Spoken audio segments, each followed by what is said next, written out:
Hello and welcome to the 2017 Imaginative Industry Series, and thank you to the support of CBC and CBC Docs, who are our Industry Series presenter for 2017. My name is Daniel Northway Frank, and I'm the Industry Director here at the organization. I'd like to acknowledge the Dish with One Spoon Treaty and give thanks to the Mississaugas of the New Credit, the Haudenosaunee, and the Huron-Wendat for the privilege of working and living on their territory. We're pleased to present 2167, Indigenous Storytelling in VR, an imaginative industry series and TIFF higher learning event offering a creative and cultural discussion accompanying the complete exhibition of 2167 works with some of our speakers today. 2167 is running in the TIFF atrium downstairs if you haven't checked it out yet, now until December 31st, so if you're too busy watching screenings, come back another day, as well as traveling to 12 stops across Canada from October 25th to December 21st as part of 2167 on tour. So we're going to Vancouver, well, our first stop is Yellowknife, then we go to Fredericton, Silver Waves Film Festival, then we go to a lot of other places. Go to the website, Imaginative 2167 on tour for more information. 2167 is commissioned and produced by TIFF, Imaginative, PINGWAC, and the Initiative for Indigenous Futures, and is supported by the Government of Ontario and the Harbinger Foundation. The Initiative for Indigenous Futures would like to also acknowledge the support of the Social Sciences and Humanities Research Council, the Trudeau Foundation, the Canada Council for the Arts, Imaginative as well, thanks them, and the Concordia University Research Chair in Computational Media and the Indigenous Future Imaginary. 2167 is presented as part of Canada on Screen, TIFF's year-long celebration of Canada's sesquicentennial. A big thank you to our following partners for making Canada on Screen possible and completely free. Our presenting partners, the Government of Canada, RBC, and the Government of Ontario, and our supporting partners, Telefilm Canada and Fairmont Hotels and Resorts. Before we begin, I would like to thank the generous support and continual support of the Canada Media Fund, who supported several amazing discussions that we've had so far and the one that you're listening to today. So in a moment, I will be inviting Sandra Collins, VP, Operations and CFO of the Canada Media Fund, to say a few words after we watch this short CMF promo reel.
Hi, good morning. It's a great turnout here this morning. So that was a little bit about the Canada Media Fund, and we're very proud to be at the epicenter of the funding ecosystem that supports innovation. We believe that Canadian and international audiences should be able to access and enjoy compelling content on the platform of their choice, anytime and anywhere. In this context, the CMF has made a strategic decision to invest in an ever-growing number of VR projects as an important part of the funding it provides to Canadian digital media. Canadian companies are at the forefront of digital media innovation. Thanks to the reputation of Canadian digital media content, the expertise acquired by producers, and a funding system that supports innovation and creative storytelling, Canada is well positioned to lead in the promising VR market and to respond to consumer trends. Among the CMF-funded VR projects, we have documentary series, games, educational immersive experiences, cultural VR applications, and enabling technology that is impacting the way we produce and experience content. Since 2013, the CMF has provided over 24 million in support of 59 VR and AR projects developed by dozens of studios across Canada. Content producers are turning to VR as a way to create experiences that push the limits of art and technology, offering immersive VR content from new and unexplored perspectives. VR content creators have literally widened and deepened their horizons when consuming this type of media. Recent months have seen a succession of major VR and AR announcements, confirming that these technologies are gaining in importance. With the launch of many VR headsets, virtual reality seems here to stay. It has a huge growth potential, and it raises expectations. Despite the clear enthusiasm surrounding this promising market, virtual reality's popularity will depend on a series of factors, including the ability of producers and creators to bring to life stories with diverse perspectives. In addition to our Aboriginal program that supports Indigenous storytellers, the CMF is committed to supporting Indigenous creators that use innovative platforms such as VR. That's why the CMF recently spearheaded a national effort to create Canada's Indigenous Screen Office to support the development, production, and marketing of Indigenous screen-based content, regardless of the medium or platform. The quality of VR content is improving exponentially thanks to the creativity and innovation of creators around the world, many of them Canadian and some right here in this room. The opportunities are immense. Even if the technology is still quite nascent, virtual reality is catching on quickly. Consumers are increasingly hungry for content on a growing number of platforms and devices, including VR. Recent forecasts from the International Data Corporation put worldwide revenues for AR and VR at over 160 billion US dollars by 2020. And in Canada, consumers are expected to spend over 600 million on AR and VR services this year. So there's significant growth opportunities in this technology. The emergence of these new types of immersive experience brings with it not only technological innovation, but also innovation in creative writing, storytelling, and audiovisual language, whose grammar is currently constantly being refined. This is especially true for Indigenous creators. The art of storytelling in virtual reality offers a point of view and presence of place, space, an environment that could be compared with Indigenous oral storytelling traditions. How are Indigenous artists bringing their worldview and concepts of time and narrative to this new medium? How does this relate with Indigenous futures and movement?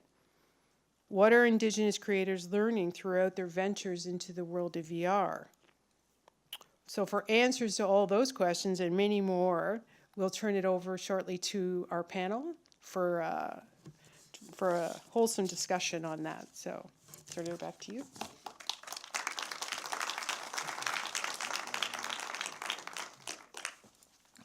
Thank you so much, Sandra, and again, thank you to the CMF.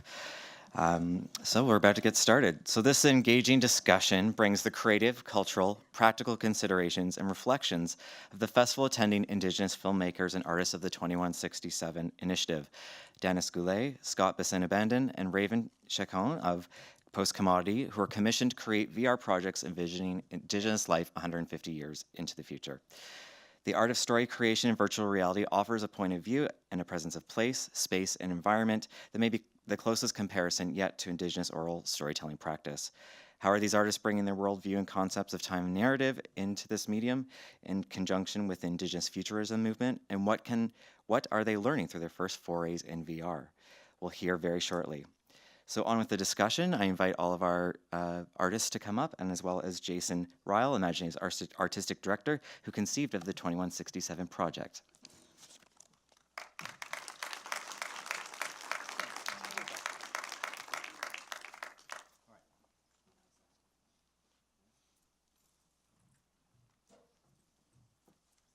Thank you, Daniel. Hello, everyone.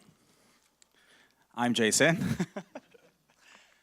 Once everyone's seated, we'll have each of the guest artists introduce themselves.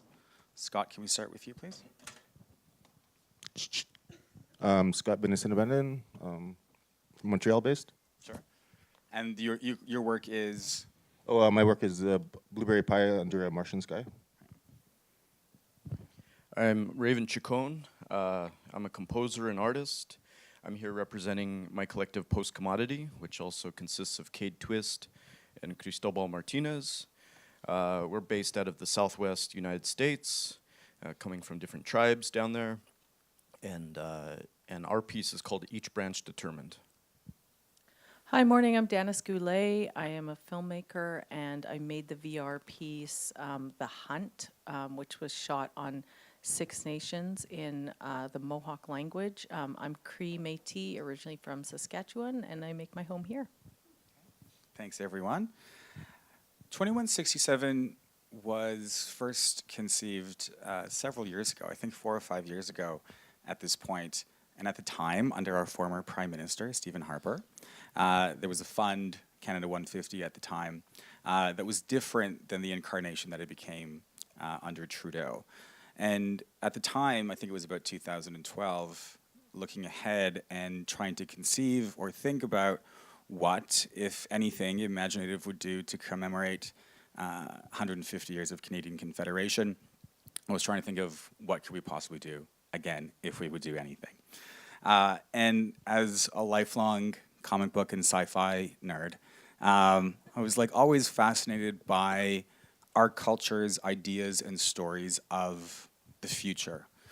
Very often, growing up, you hear stories which were omens or prophecies, if you want to call them that were really didactic teachings about how to live today for a better future.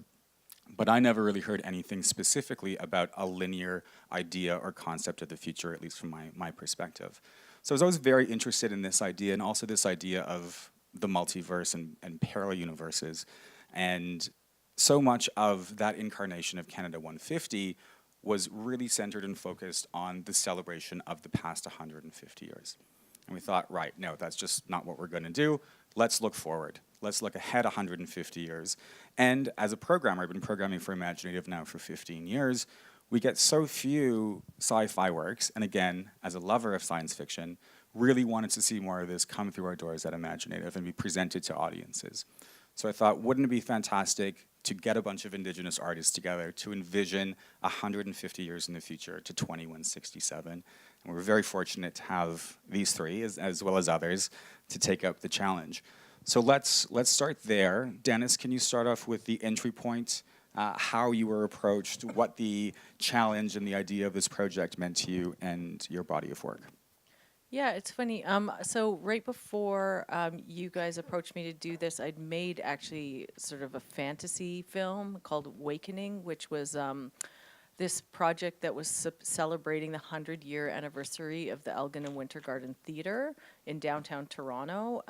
And so, again, it was sort of like, how do you think about a celebration of the past? And instead, what I did was took two Cree characters, which were sort of, and this was also a space, the theater itself was a space that you see like these big names up on the wall, like Shakespeare and things like that. And I was thinking a lot about the classics and the way we think about classics, but everyone's just always talking about Euro-Western classics, by the way. And so I thought, who are our classics? Who are our infamous characters? And so I took Wisagichak and Wheatago, which are two of the most well-known characters from the Cree oral storytelling tradition, and I placed them in the theater in a dystopian future, meeting up in a future.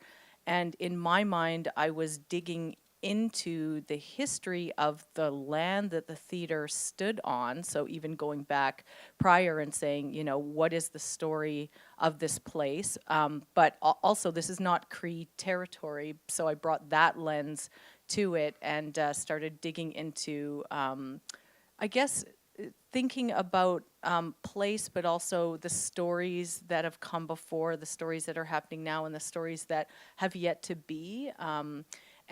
So I wanted to talk about that space and think about that space, that theater, as not just something that was the past or like go back to some kind of like period piece in the commission, but really like delve and push forward into the future.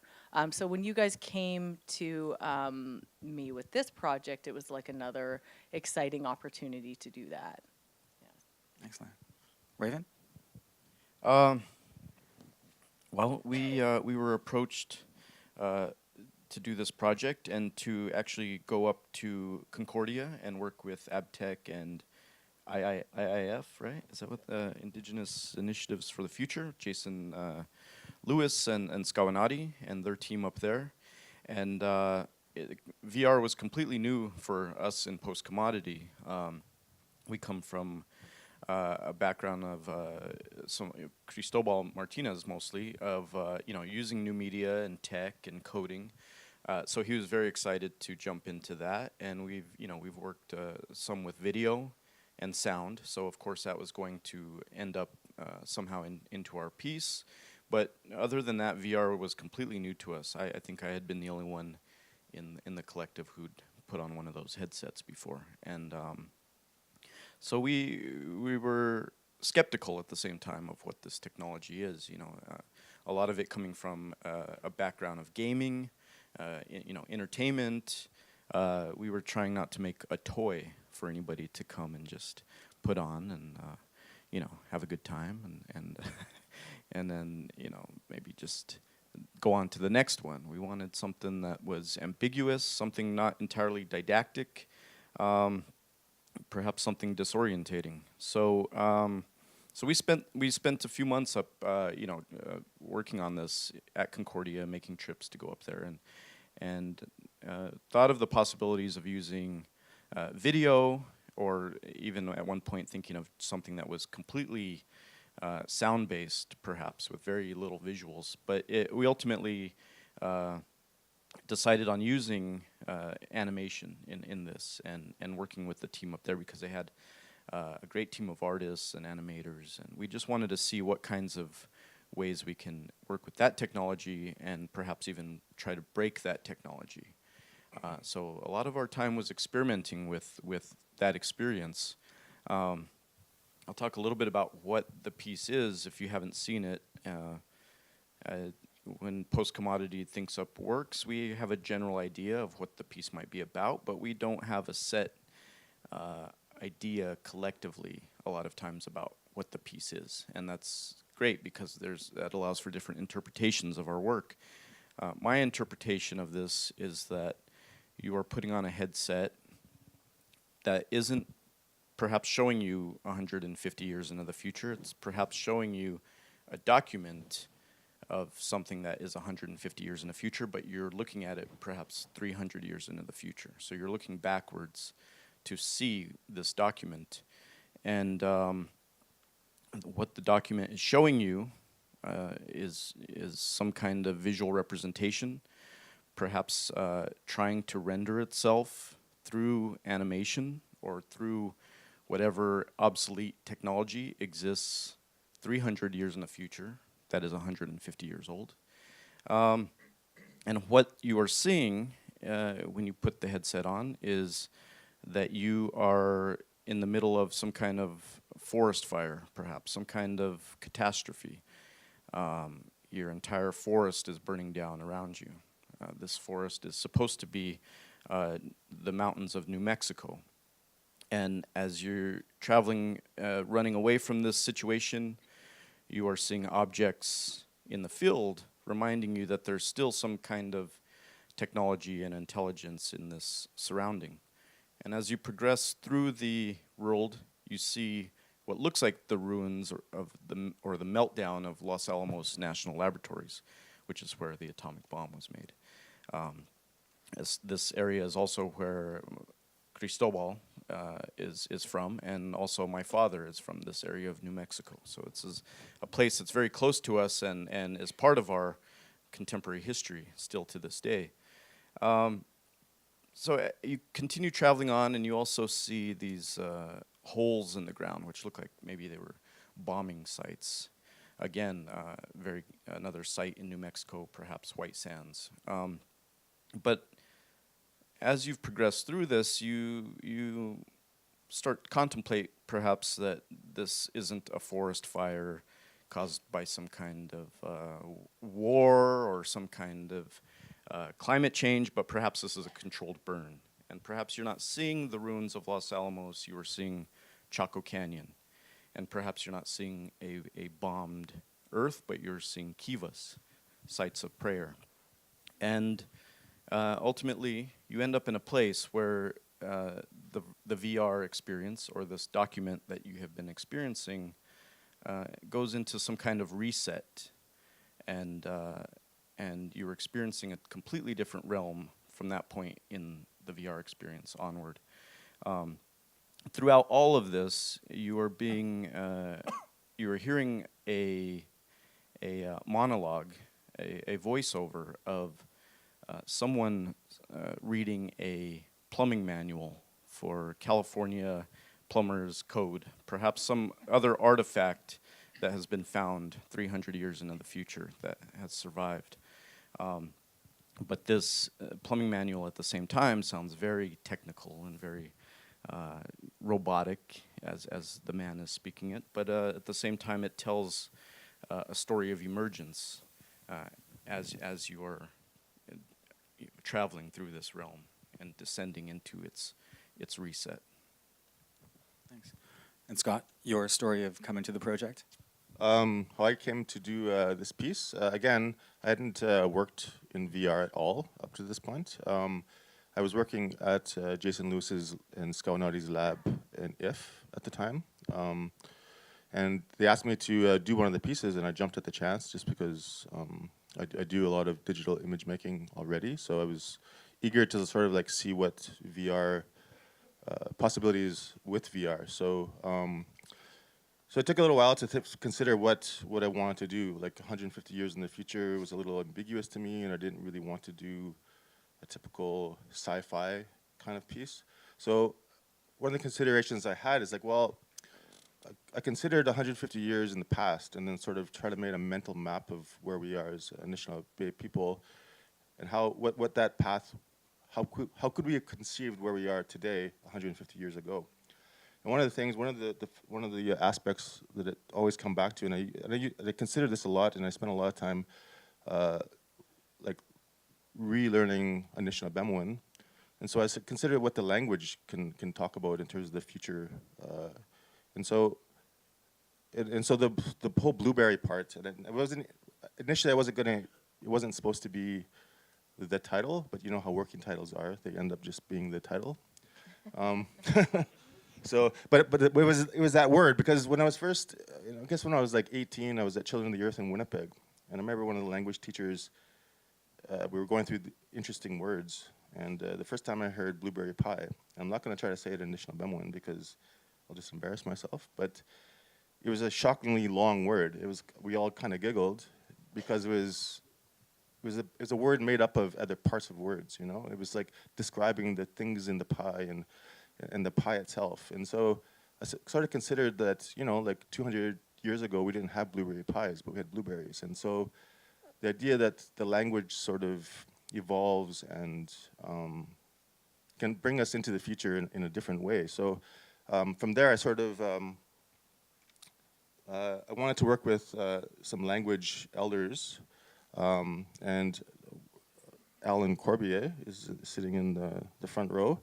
And so I got to work with him out of Manitoulin Island, Miching First Nations.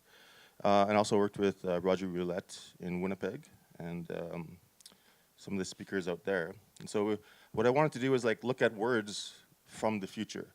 And so the concept behind it, the story that sort of couches all of this is that one of our origin stories is that, or I was told from people out of Winnipeg, is that like we came from the sky. Like we originally came from a hole in the sky, which is sort of, I guess, around the Pleiades system. And that story is that Spider Woman lowered down a spider web to Earth, and that's how we came down as the original people, Anishinaabe. So that interpretation for me was like that could be like a wormhole, you know. We traveled through space and came to this Earth like this.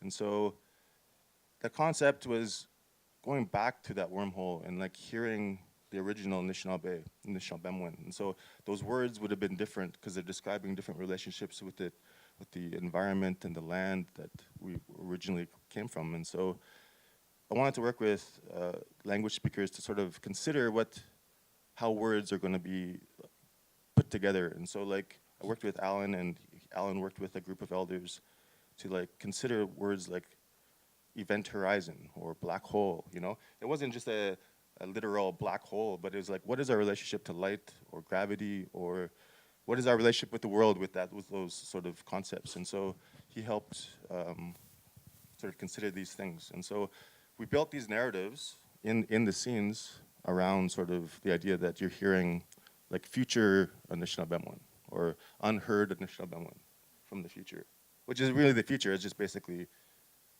hundreds of years, light years away, which is sort of simultaneously happening. So, yeah. So that's how I came to it. And so it was like all these different elements sort of played into the piece. I love that. I love that so much. So how did the medium of VR relate to that construction of language? Did it facilitate it? How did they speak to each other in terms of creation of the piece or the words? Well, I think the immersive quality, so I was very lucky. I worked with a language speaker, a young woman, Teresa, out in Manitoba, Winnipeg. And so she did the voiceover. So if you hear her voice, that's her voice. Both in one ear, you'll hear the English translation directly at the same time as the Anishinaabe translation. And so when I first heard it, her voice is so, like, there's something about, like, magical about her voice. Like, I just love it so much. I spent hours just listening to it. And so I didn't know how integrated that would become until I actually put on the headset and see the environment. But it was like something about just hearing that language so close to your ears while you have that experience, that it was just sort of this integrated piece. And it was happy accident, I guess. But it wasn't, I can't really plan for those things. So. Let's contextualize the project within the larger 150. Dan, and see if we can get your comments. Obviously, there's been a lot of discussion this year. We're nearing the end of 2057, the end of the sesquicentennial. We've had a lot of conversations. Many people have had a lot of conversations about this topic. Can you just share your thoughts in terms of situating the hunt, the work, this project within this larger 150? Yeah, I don't think I really thought that much about that part of things at all. Like, I was just very excited to imagine the future. I think that's a powerful thing. I mean, if we look at colonization, people talk a lot about the impacts of colonization in terms of how that plays out as so many challenges are in our communities, like poverty and missing and murdered Indigenous women, and just the really incredibly negative effects. But one thing that I'm interested in is how it has affected our abilities to imagine. The colonization of imagining. And so to me, imagining is a very powerful and political act. So like the whole, kind of box of Canada 150 is like, who cares about that? Like personally, it was just like, that's not, that, like to me, I was just wanted to imagine what our futures could be. And in this case, it was a Mohawk project, which is not my nation, so I'm an insider coming into that. And so the first thing I did was reach out to my friend Zoe Hopkins, who lives on Six Nations, and I said, I'm interested in doing a project because I've now lived as a guest on this land for over 15 years, and I was hoping to do a project that about where I live now, and so I just called her and said, "What do you think about this?" And like, tell me honestly if you think it. So I sent her a first script, but I wasn't. So we started talking, and then very quickly I brought on Ryan DeCare, who's a language specialist, and it's amazing to work with people who work in the language because, like a translator is not at all a satisfying term for what they bring to projects. And as a Cree filmmaker, my dad is a language speaker, and I talk to him about every single project that I do, not just to, for translation purposes, because I often have Cree in all of my films, but also for concepts, you know, to really start to think about how, you know, how it might be thought of from a Cree perspective. And because I don't have the language, I talk to him and we just talk about concepts. I'll just hit a record button and we'll just start talking about concepts so I can start to think about them philosophically, and grapple with the philosophy. And there is so much history embedded in the language. So part of my dad's work is he tracks, you know, historical events and how things changes through how the language changed, which is really amazing work. So I started working with Ryan DeCare, who's a Mohawk language speaker, and he was amazing. Like, he did everything from come to a read-in with, or like a read-through with all of the actors who were all Mohawk, but not all of them were language speakers, and he helped coach how it would be said, but also would think really deeply about, like, conceptually about, you know, like if there was a word that he wasn't sure about the translation, or to think about it, he called elders. He was based in Wata, but he would call elders in Ganasatake and then in Six Nations to really kind of come to a consensus about how this would be approached. And I just like cannot thank him enough for bringing that to the project, because I can't bring that as, you know, someone that is from outside of that community. And we also shot on Six Nations, which was really important, and all of the actors were Mohawk. And yeah, like a lot of times I just think, man, we're Indigenous filmmakers or artists or whatever. We're just doing our own thing. Like, you know, Canada's whatever, and we and it's complicated because, you know, we live in this country, we're a part of Canada, we navigate all of that, but there's always something that sits there unreconciled. Like Canada 150 just sat there like a big unreconciled mess in my experience, and like I don't really have much to say or think about it. I just really appreciated, you know, all of the people that got really political about it and really pushed back. That's necessary. We have to do that. I respect people who just like ducked down and avoided it. I respect people who wanted to celebrate it, because it is complicated being an Indigenous person in this country. And I think we just need to be kind to each other, be inclusive about how we want to respond to each other. Like, I don't really criticize anyone for how they respond to it. I just feel really grateful for those that, you know, took this as a moment to hold Canada's feet to the fire and say, what have you been doing here? And what is the future going to look like? Because you have to take responsibility for this as well as us. But for us as artists, I mean, we have the freedom to imagine anything. And that's a beautiful thing, you know? It is. It's incredible. One of the favorite things about this project for me and my job in general is you can come up with these ideas, but then you turn it over to artists and they do something far more extraordinary and imaginative and powerful than you could even imagine.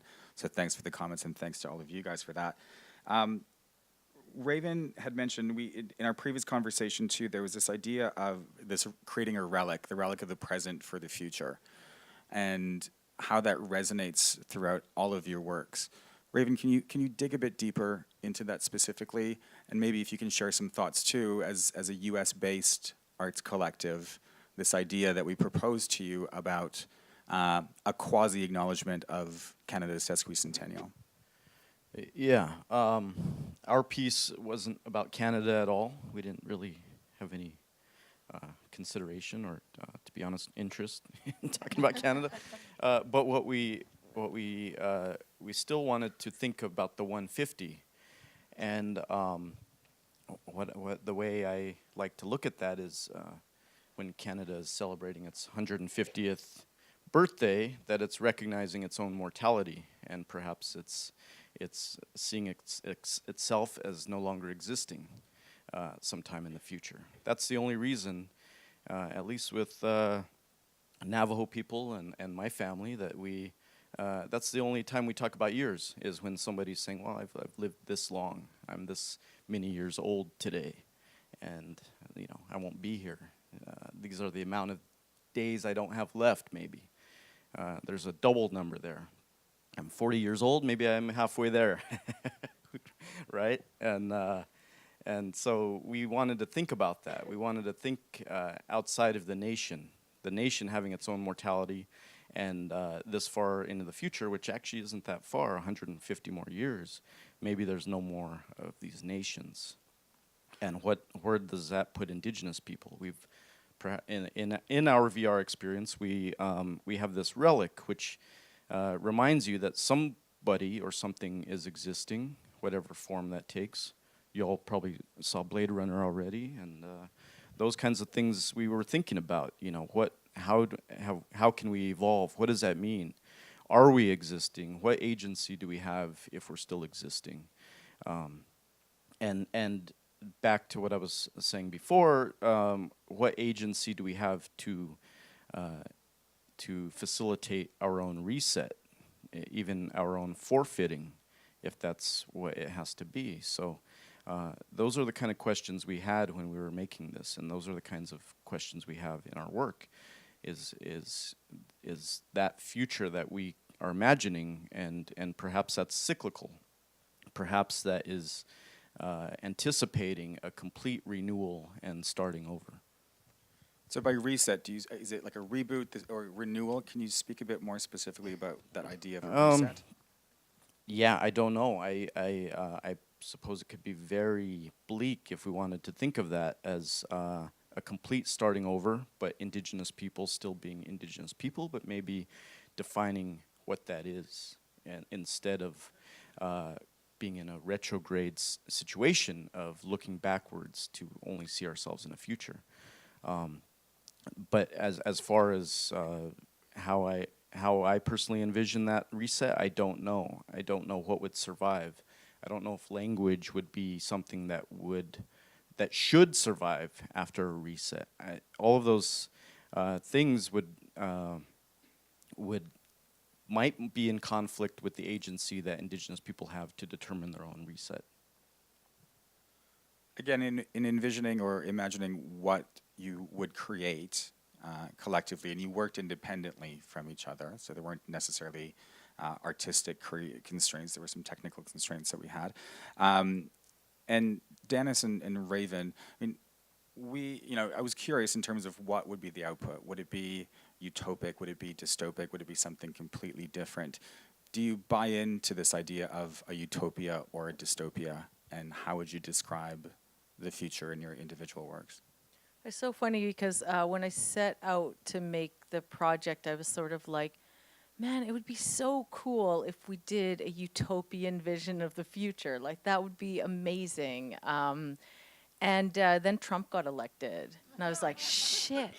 And I just was like, I can't do it. Like, I was just in fighting mode. I was just like, fuck you. Like, it's just like, no, I can't do it. And so much of our experience is pushing hard against the pervasiveness of colonization. And I couldn't remove myself out of that mode at that particular moment because it was so important to push back. It was so important to stand up and declare, this is so messed up. This is so wrong.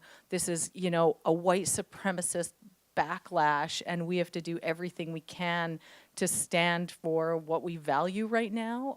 So I had to go dystopian, and which is fun anyway, because what it is just like honestly a slight exaggeration of the dystopia that we're seeing right now in this particular era, which is there are really scary things happening, and so only a slight exaggeration of that. So in my piece, it imagines a dystopian future in which orbs, are like flying balls, are law enforcement, and they're they enforce the laws of the state. And so you find a family out hunting on the land, and an orb comes in to enforce their right to hunt there. And so you see a man talking to an orb and saying, we're Mohawk people and we have the right to hunt and on our land. And then a woman, I'm sorry, I don't know if everyone's seen it, so spoilers.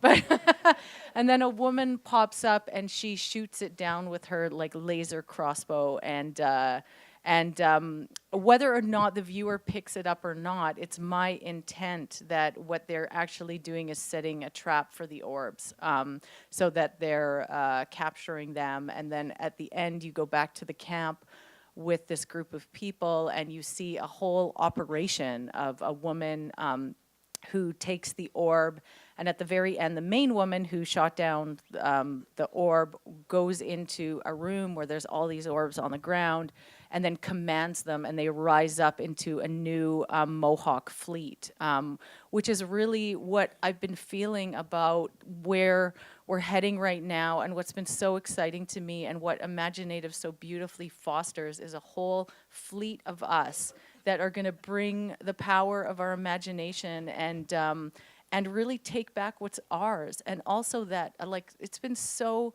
inspiring to see what's happening, like, on social media and with youth. And, like, certainly when Idle No More happened a few years ago, to me, it changed something forever that could never be taken back from us. Standing Rock, I know that everyone's hoping for a good outcome, and then Trump comes in, but we still won something at Standing Rock, and it was this power of coming together and saying, no, we want different, we want to do better, we demand better. And then there's such a power of coming together and standing together like that, that changes something that can never be taken back. And also, people are using technology now in ways that we haven't. We have a voice on social media. We're taking people to task. We saw that in the whole cultural appropriation debate that happened. We're not silenced anymore. And so in my piece, I really wanted to show that it was the ingenious, creativity of this small community living under the dystopia that is colonization, and using the technology for their own benefit and fighting back against the state to do that. So it was, super fun way to approach all of that. Again, we wanted. I mean, there was a tendency to want to make something dystopian when making this project. At the same time, we didn't want to steer ourselves into that didactic possibility that would happen if we did that. So again, everything is ambiguous when you experience our piece, in that you're not sure if this was something that was done to you or your people, or it was a controlled burn, let's say. And so again, it goes back to the agency, questioning the agency and considering the agency that Indigenous people would have in the future. And that might look dystopic, it might look like the world is burning, but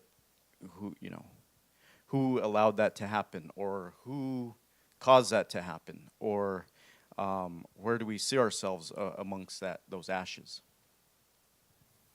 And Scott, for you, I mean, I guess of the three, and probably in the most simplistic terms, I mean, one could call yours utopic, in a way. I mean, I'm curious about your thoughts on that and this idea. I mean, it's a journey. I don't think it's either. I don't think it's utopic or dystopic. I think it's. I mean, I guess where I was coming from is like I was considering, and I often consider sort of like the psychological implications of these things, right? Like, so that experience going back home to a future, going back home to a future. What is that psychological impact to us? Like what is that? So I think, like, I was thinking that when they were talking about dystopia, utopia, is like, and couching that in terms of a personal term, like that personal process of a lifespan. Like, I think there's the dystopic elements and there's utopic elements in all of our futures, and on a very like personal psychological level, I think perhaps that's what maybe my piece was more about, in terms of not so much literally 150 years in the future, but like where we are as people individually and personally, and that movement forward. So There's an amazing line that has always stayed with me from your piece, Scott, and it was, I'm probably paraphrasing here, and it's about going through the wormhole and our bodies change because of the different gravity, but also our minds and our thoughts change because of it too. Where did that come from? Yeah, again, it was more just, I spent a lot of time just sitting there thinking. So, I mean, part of those things is like I was trying to imagine what that would be like, and you know, typically you see there's that sort of the stars sort of stream out, and so there's visual languages of going through wormholes. I didn't. I mean, there's a little bit of that in there, but I think when I was trying to consider what that experience would be, it would be mostly this huge psychological sort of pressures and impacts on you. Like most of the stuff that transit would be sort of psychic and psychological more than just a physical sort of movement from one place to another. So I just considered what that would feel like, and I sort of considered those elements. So. And did that bit come from the consultations with the language speakers, or is that again just your personal artistic process? That was mostly my artistic process. Like I spent a lot of time considering sort of psychological implications of things and processes. So, but again, it ties into the language bit in terms of what is our relationship to these ideas, right? Like what is our relationship to the land or to the environment or to the emotions that we have, you know? So I think it all kind of plays in terms of how I approached incorporating the language or incorporating the visuals or incorporated the ideas. So. And in terms of the starting point of your work, the starting point of the wormhole, can you give some context in case people aren't familiar with?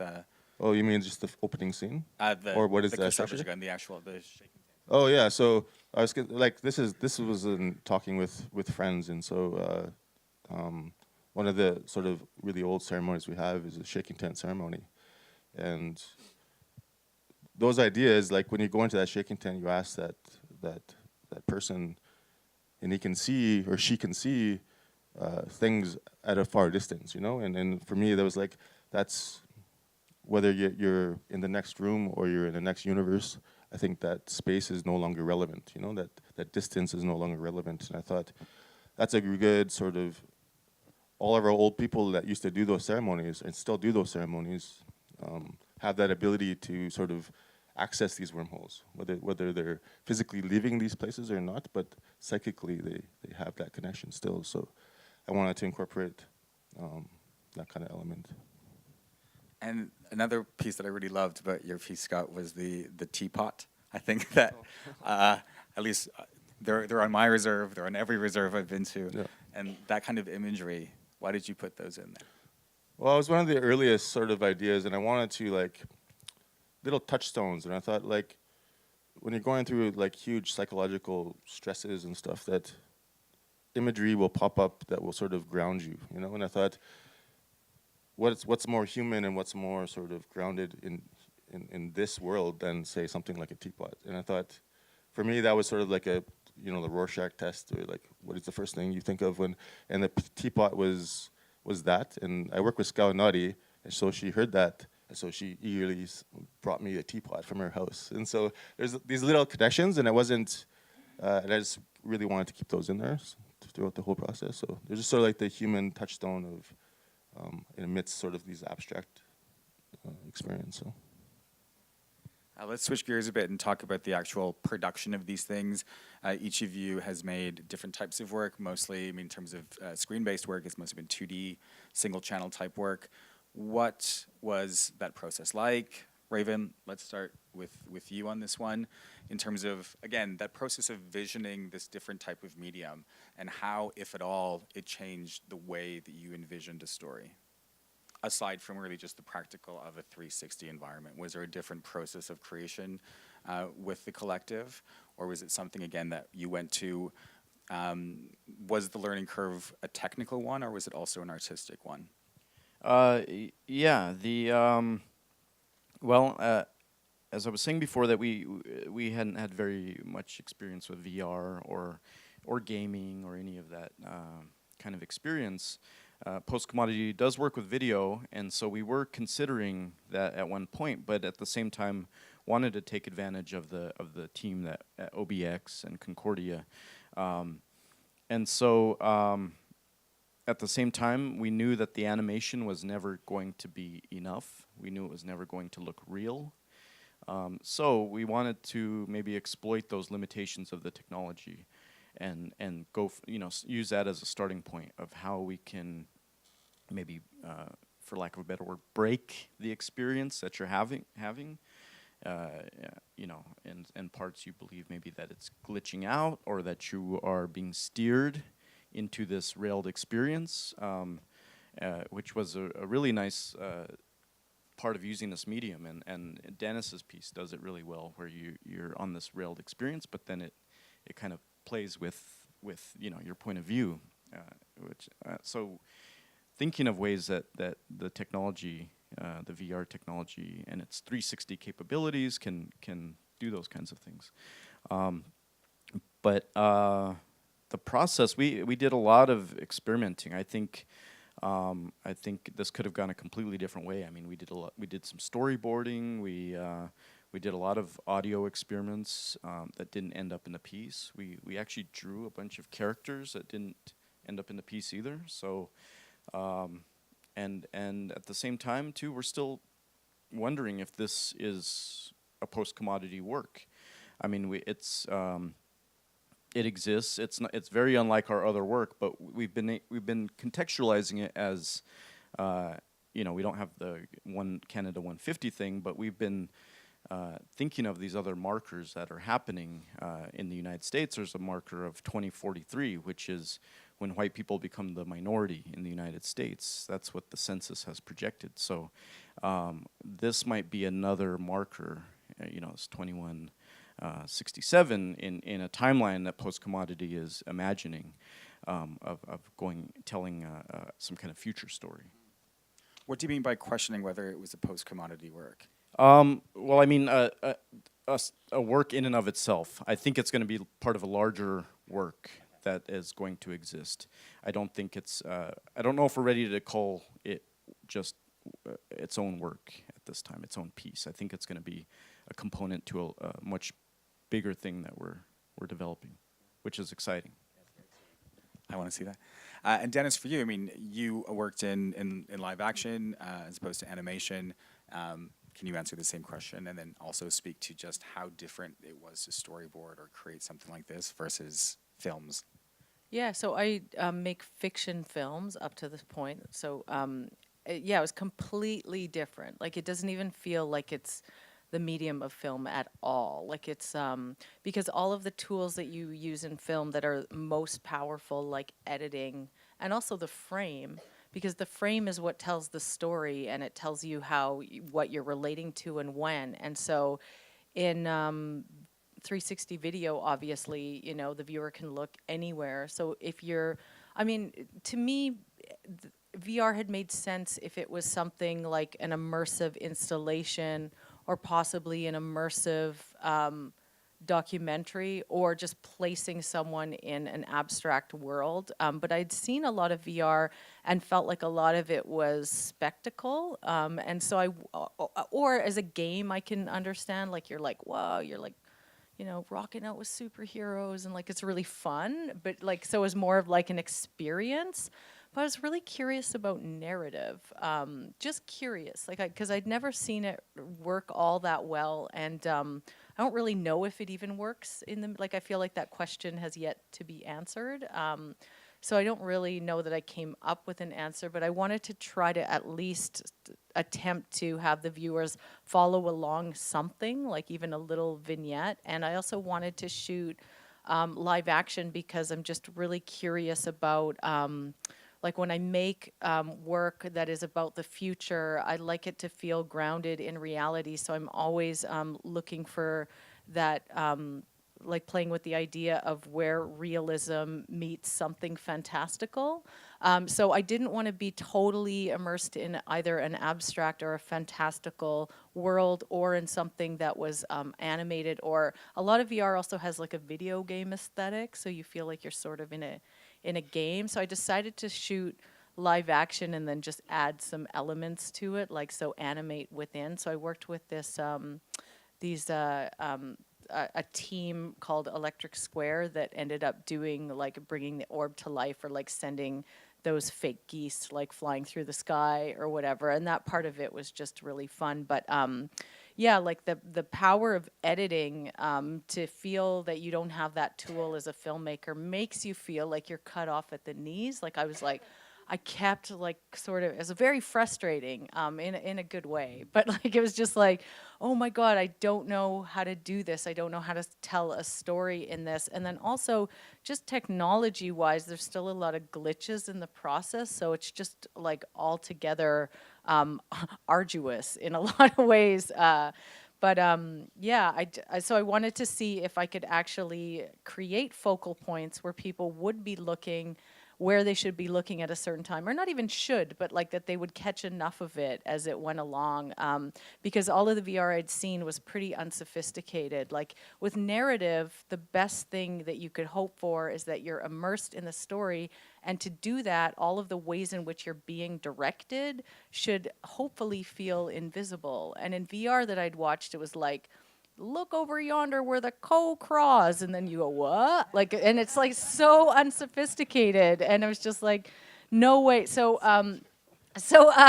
Yeah, like I was hoping to direct people just by being in the world and then seeing geese fly overhead and then seeing an orb, and hopefully they would just follow where the action was happening. And I don't know, you guys have to tell me if that happened, but yeah, that was sort of what I was just, it just felt to me like a giant experiment of like totally, not knowing how any of it would work or feel. And I also wanted a moving camera because I couldn't imagine like being locked off. So we built this rig that we strapped to the actors, and we did a lot of tests with it.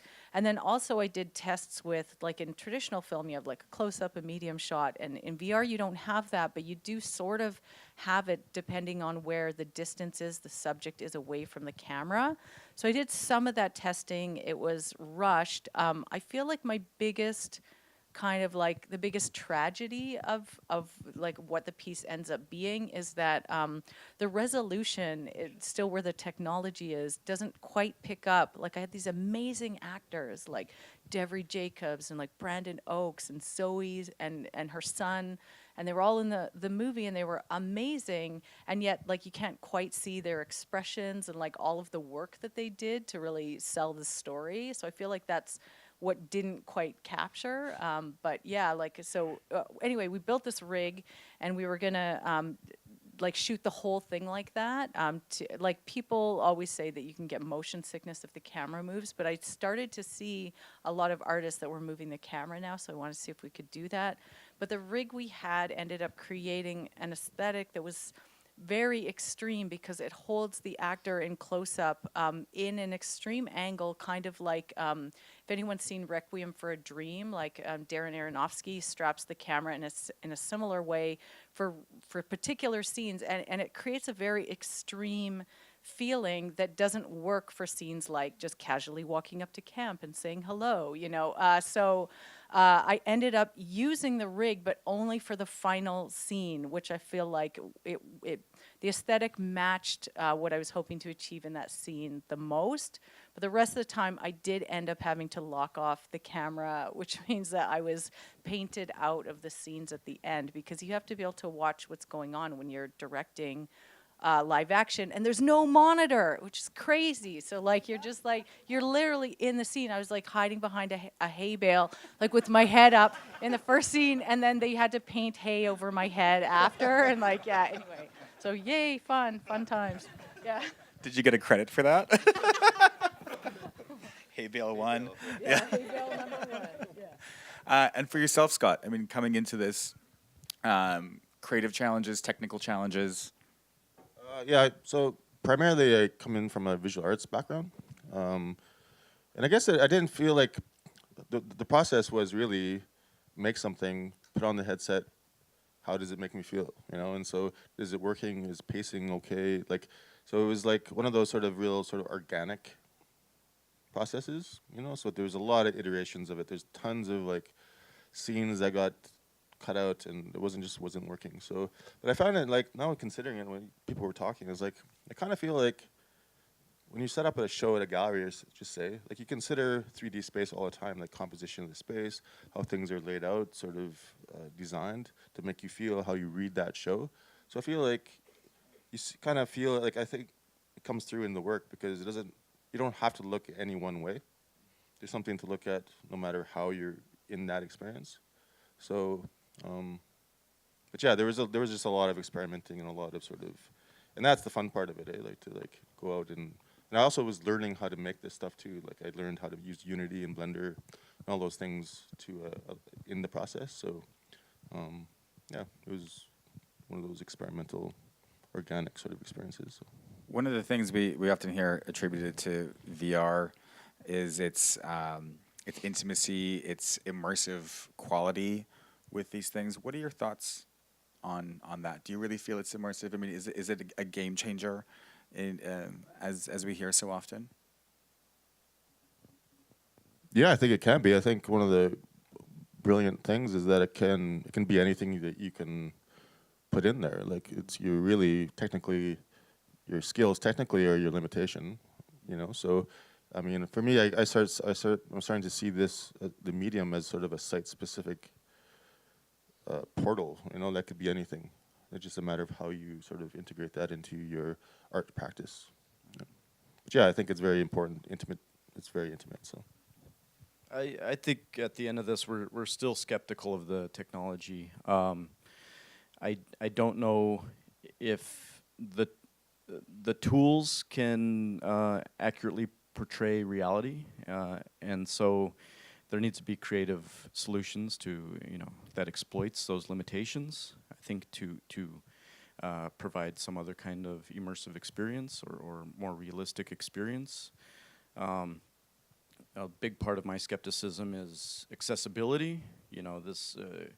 We made these things, and we hope Indigenous people from our communities can see them, but it requires a phone, it requires the headset, I don't know how many people will get to experience this kind of thing, especially at the rate of how fast the technology moves and how quickly it can go obsolete.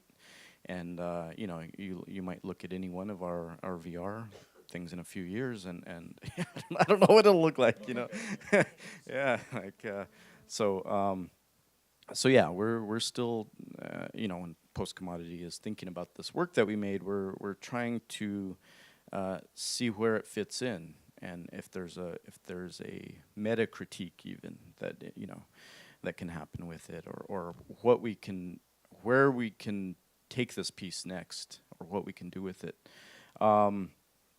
But yeah, I mean, at the same time, it is exciting. I think how the phone, which we're all tied to, was integrated into this technology. Previously, it was the big headset, and it's connected to a PC desktop computer, and now that there is that mobility, I mean, we were working on this one time, and we're in the car driving. The driver wasn't wearing the headset, but we were taking turns, and that you could do that and have that mobility was interesting. Yeah, I feel like I'm still in the skeptic camp a little bit. And it was probably just because of what I'm interested in making, and I think. If anything, artists will define what this medium can be. I think it still does, technology-wise, need to get a little further along. There's potentially really exciting things to be done in this medium, I think, and I think we will see where it goes. But I think it's also, as it all happens, who's in control of this technology is a really important question, because when we came into it, I actually did an open immersion lab last year that was with the CFC and the NFB, and it was a bunch of Indigenous artists doing this lab with also Black artists from the US. And it was really cool for all of us to get into a space and start talking about it, because I'd seen a lot of VR pieces that are like, wow, like go into this, Amazon tribe and like sit by the fire with an elder and like experience like, the old exotic colonial gaze is now playing out in a hyper immersive environment. Which, I mean, we've been having these talks at Imaginative and also within documentary, I think talks a lot about ethics and, who's gaze. And I think VR, also has to be very engaged. Like to talk about this medium, we have to keep talking about these issues. And when we came into the space, like when we did this lab, we were matched with VR production companies to help us like kind of make not a finished thing, but like a prototype. And there was a lot of tensions between the artists and these like VR production companies, because they're basically commercial house. It would be like saying to an artist like, oh yeah, we're gonna like match you up with a company that has all the tools to do what you want to do. And you're like all excited. They're like, yeah, it's an ad agency. And you're just like we don't really, like, we're not really, like, it was, so there was a lot of tensions. They also didn't realize, like the people we were working with were, like really skeptical of our processes as well. Like we'd be like, no, we have to spend a lot of time editing this, and they get really frustrated. Because again, it's sort of like if you want to bring storytelling into this and not just like, whoa, I'm on like a cool spaceship and like, bleh. Yeah, I don't know. It's just like felt like really kind of like, I don't know, maybe the stereotype of like gamers, or like it felt very male dominated. And I was doing that lab with like a bunch of kick-ass women, and it's like, yeah, we just of course push back against all of it, but yeah, it was just an interesting space to experiment with, because I think the independent creator or the artist in VR hasn't really, I think the support is just starting to happen now, and I think that's where the cool shit is gonna go down. Well said. And that's a great way to look forward to. We'll start with the Q&A session now. If we can have the house lights, please. But it is an interesting conversation, this idea about empathy VR and how VR and certain VR experiences can heighten a sense of empathy, but certainly a lot of dangers around that. Or a heightened sense of sympathy, Yeah. which is like, can often come with still being patronizing, Absolutely, Yeah. So it's really important for us to parse all this stuff out.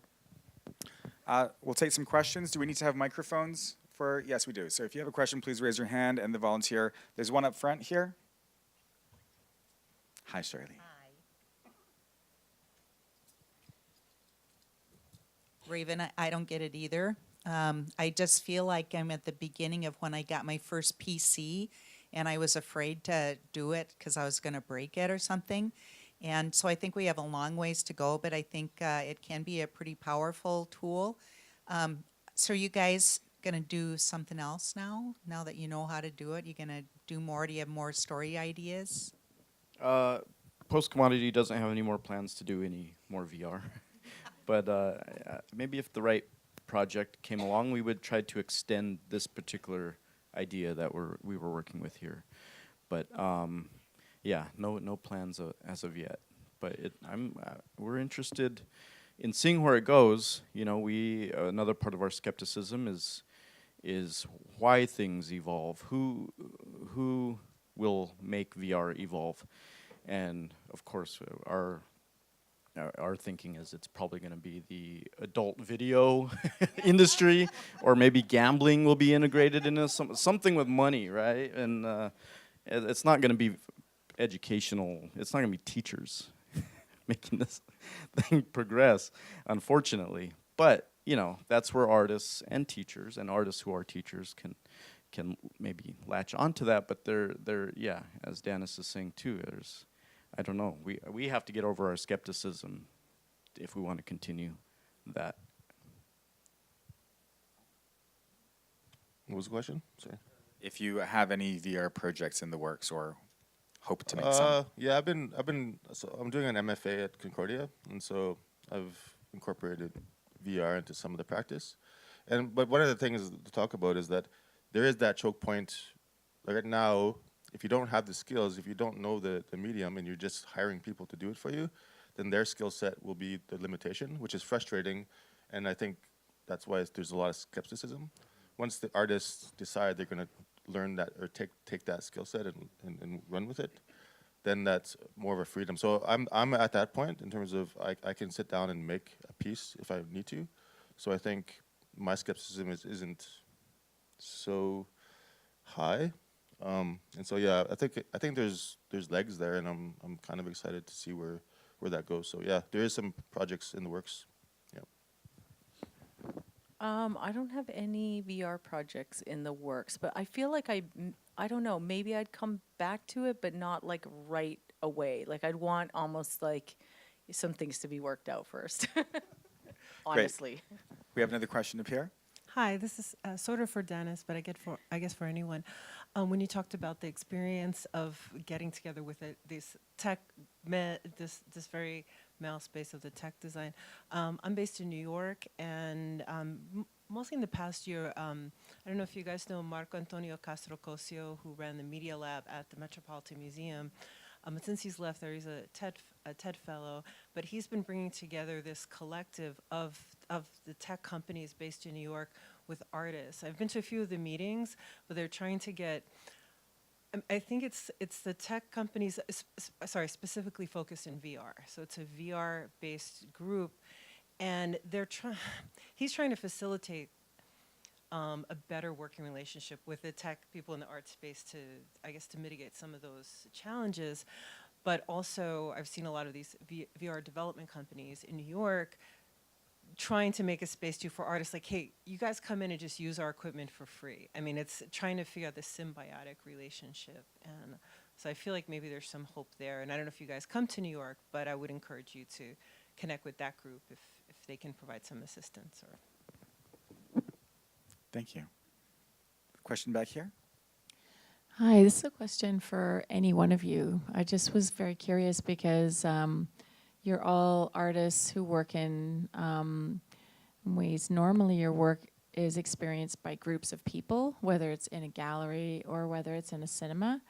And I just wondered if for your creative process, when you were thinking about working in VR, does it change the way you think about storytelling or what you wanted to do when you're thinking about the viewer experiencing it essentially alone? Because that's kind of an interesting philosophical area about entertainment with VR. Like it seems kind of alienating in one way and immersive in another. And I just wondered if that influenced your creative process.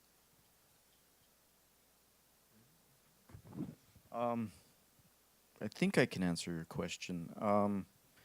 We struggled a little bit with that. We work, most of Post Commodities' work is in the installation medium.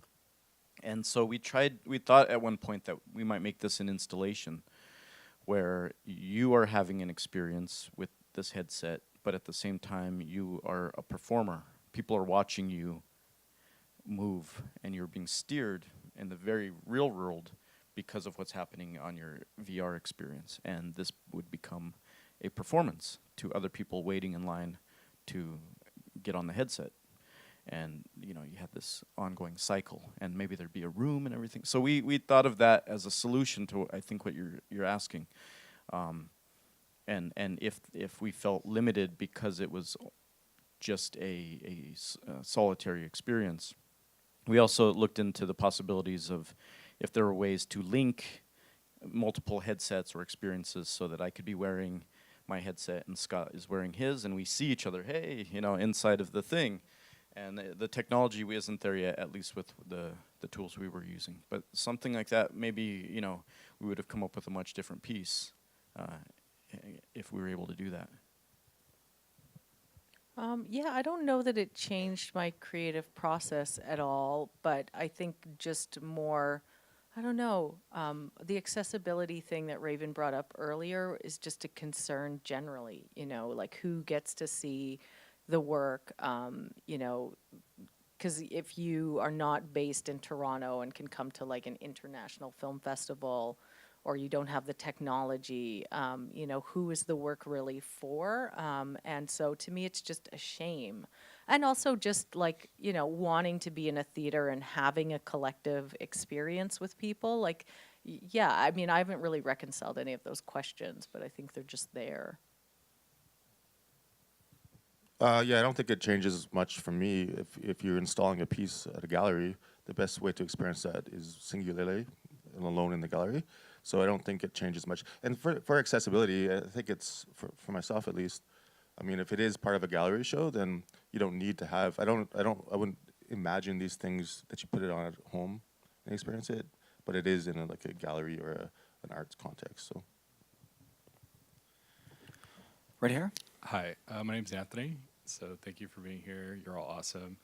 The first thing I want to say is I don't know if any of you have heard of Google Cardboard, but it's a $20 VR set that uses an iPhone, which is pretty sweet. So just if anyone's working in VR, that's a good workaround for the cost of like having an Oculus Rift headset, which costs like $2,000. So I'm interested in VR because I think it's a really interesting tool to bring the youth into stories of our traditional stories in a new way, right? Like young people, gone are the days of sitting around the fire listening to an elder talk, like because we live in cities now and fires are illegal and like all these really weird things, right? And also a lot of people choose not to do that, instead be on their phone. So I think VR is an access point to talk to youth about culture.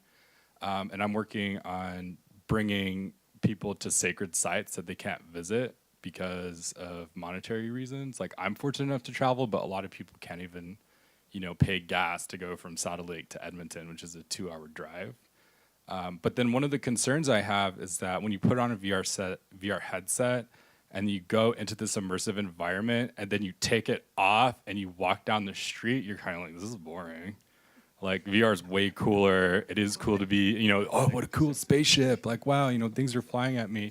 So how do we, as artists, create that balance of like, it is an incredible tool. Like anyone who's put on VR walks away like, holy cow, like that was awesome. But how do we balance that between taking the headset off and having that person leave from the experience like a changed person or a more curious person without feeling that regular life is boring? Who wants to take that one? I don't know that it's much different from when you made the jump from books to radio to film. Like the concerns are kind of all the same. It's like, no, I never want to listen to radio again because film is so much better, So I think, I don't know that it's such a big, but maybe for you that was such a big thing that life now sucks. But but I don't know that it's that. It might be a concern, but I think it was a concern like, too much TV. For young kids and how they're ever going to cope with the violence and stuff. But I don't know if that is a concern. Like, I guess we'll have to wait and see. Generations, another 10 years. I don't have much to add, but I don't know if the jump is that great anymore because people are taking off their VR headsets and just looking at their phone all day.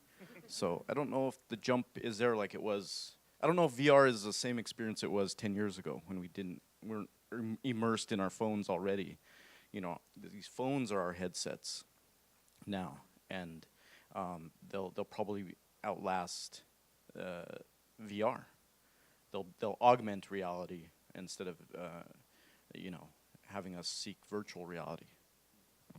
I just read this article about how addictive social media was designed to be, and how some of the early designers of the like button in Facebook, and then also the like press and scroll, like when you scroll to refresh, it works the way like a gambling slot machine does, because it creates like a little hit. And so I feel like the addictive question is already here with our phones. For me, like the power of a medium like VR is if you get artists involved, or if you are using it as a cultural learning opportunity, then, if youth want to have an immersive, that raises all kinds of questions, but if youth wanted to be at a sacred site and they spent that time in a VR, experience doing that, as opposed to like the 5 minutes they would have spent addicted to their phone, and like I'm addicted to my phone. So I feel like this question is already totally there. So to me, if we can put content that is created by us, for us, that people can experience, that's going to be a good thing. That's a nice necklace, by the way. Medallion. It is a great medallion. We have a question back here. Hello? I saw quite a bit of VR work in Australia last year, and one of the projects worried me a lot. It was a scan of a historic coin. The coin was no bigger than, I don't know, a dollar coin here. But you could walk through it, which was an amazing experience. But what it allowed me to do as a viewer, as a as the audience, is to experience that coin from a very different angle. So I saw things that the sculptor of that coin never really wanted the audience to see. For example, there was a man with a hat, wide-brimmed hat, and you could walk under that and you could see the actual face. So he'd sculpted the face, but he never wanted you to see it because it was tiny. I guess from an artistic point of view, an artist's point of view, how do you feel about that? And has your experience in VR started you wondering about the role of the viewer being able to manipulate the experience that you create maybe in years, a number of years' time, where the technology allows people to experience things in a very different way than we can now, if that makes sense.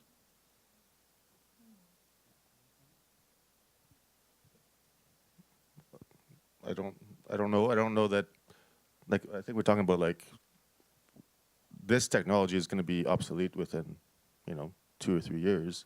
So I'm not worried that somebody in 10 years' time will be able to put on a headset and see it even. So I'm not sure. I'm not sure it's the same from a physical, because it's not a sculpture, it's not a painting. So I don't know that it's not a concern from my point of view. So. Yeah, I mean, I think it's like the ethics of our, ownership, really. And, I think it's, we talk about ownership a lot. I mean, for myself personally, I also struggle sometimes with, like, the notion of the artist as being, like, even within film, there's kind of the auteur theory, and it's very individualistic. So I don't personally feel all that precious about, like, oh, it was intended to, but I think you have to look at these things as a case-by-case basis, because it's kind of like whose intention, because there's a lot of artists that actually disrupt, like Kent Monkman, for example, who's made one of the works, Honor Song, like he, re-inhabits and reimagines, like, colonial spaces all the time, and that's a very powerful intervention. And so I think it's like all of these things need to be debated on a case-by-case basis, like who's doing the intervening, and why.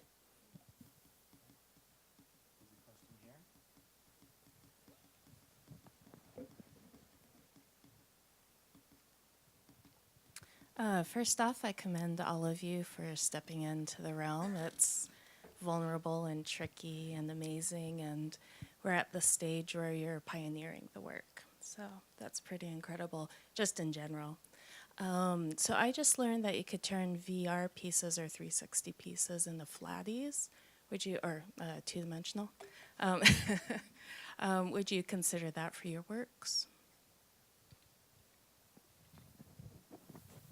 You can turn, I don't know, you can turn VR into 2D? What does that look like?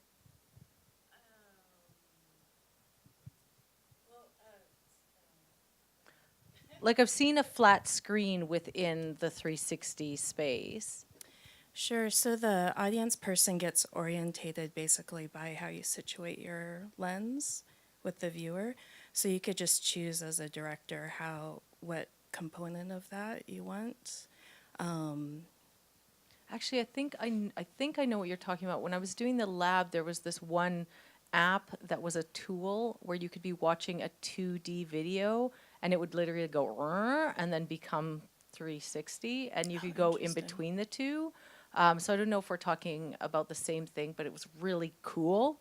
Because you could take old documentary footage, for example, and then I don't know what they were doing, but I hadn't thought about that aspect of it, and I think just the timeline and resources didn't allow us to investigate that, but it certainly looked very awesome. And the piece that I saw from Australia, a VR piece called Collisions, you're in this space with an elder in Australia, and at a certain point they're showing us archival footage in the documentary, and it is staged as a screen that everybody in the 360 environment is watching, so you and the viewer can watch the 2D footage as well. So I think there's a lot of experimentation that is probably yet to happen that could be really fun and awesome. Are there any other questions from here? Downstairs in the digital media arcade, or actually not downstairs, just down the hall by the bathrooms, is Imaginative's digital media arcade. We have 2 VR works there. We have Impossible to Contain, a 360 video by Zoe Hopkins, and West Wind by Jeff Barnaby. 2167, the 4 works are downstairs in the lobby here at the Lightbox until December. Check the website or our catalog for full details about it. Thank you for coming, and please join me in thanking the artists in attendance today. Thanks for coming up.